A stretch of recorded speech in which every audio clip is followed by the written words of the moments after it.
Keeping faith when everything is going wrong. Hello friends, this is Shundel and today's share is about keeping our faith when everything is going wrong.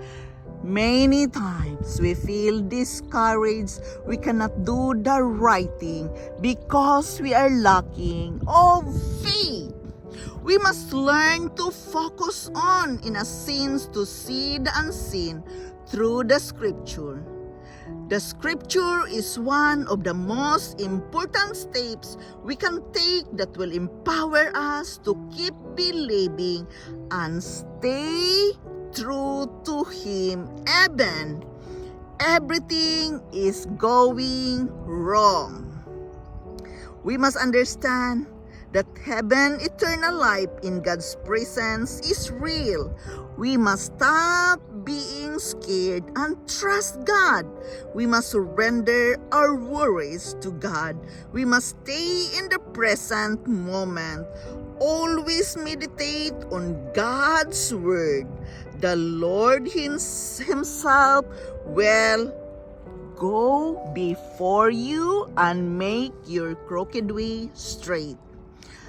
God's way is perfect, therefore we must not be afraid. So don't worry about tomorrow because tomorrow will have its own worries.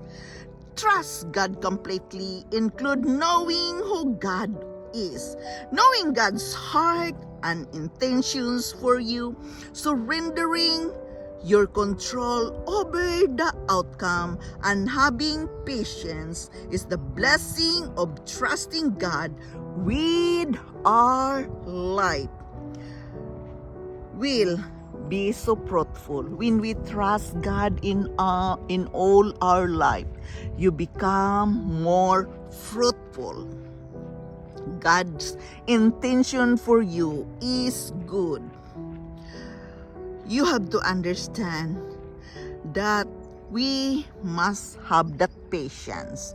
When we pray many times, when we are struggling into something, we lack of faith, we lack patience. Have patience. The blessing of trusting God with our life will be so fruitful when you simply believe in Him. Walk in the Spirit of God. And how can we do that? We can walk in the Spirit of God when we are humble, when we surrender everything to God, when we know that He is in control, when we know that He is with us no matter what. He is guiding us and leading us every day. As it says in Galatians 5:16, for in Christ Jesus neither circumcision nor uncircumcision counts for anything, but only faith working through love. Yes, we have to build that strong faith in Him by reading the scripture, because every Christian must read the scripture if you really want to live your best life. You can join Bible study. You can join devotional moments, memorize some verses from the scripture, do some prayer and meditation, join fellowship, or if possible, do some fasting and focus on the source. Focus on God and remember God in your daily life and spend time with Him. Bear this in mind, that God is bigger than our circumstances. We must look for things to be grateful for and walk with the Holy Spirit and have patience to wait on the Lord to answer your prayers. Patience here is very important.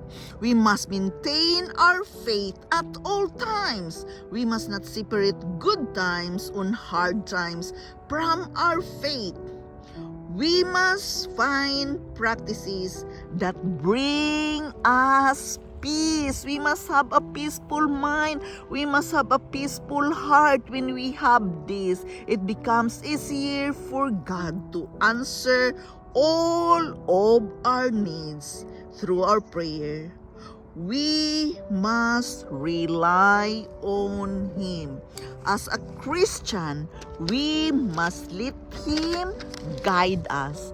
We must believe the unseen. Believe me, God is an unseen. We cannot see Him, but if we believe Him, we can keeping our faith when everything is going wrong. We are not going to feel discouraged. We are not going to be sad. We are not going to be disappointed when we trust in God.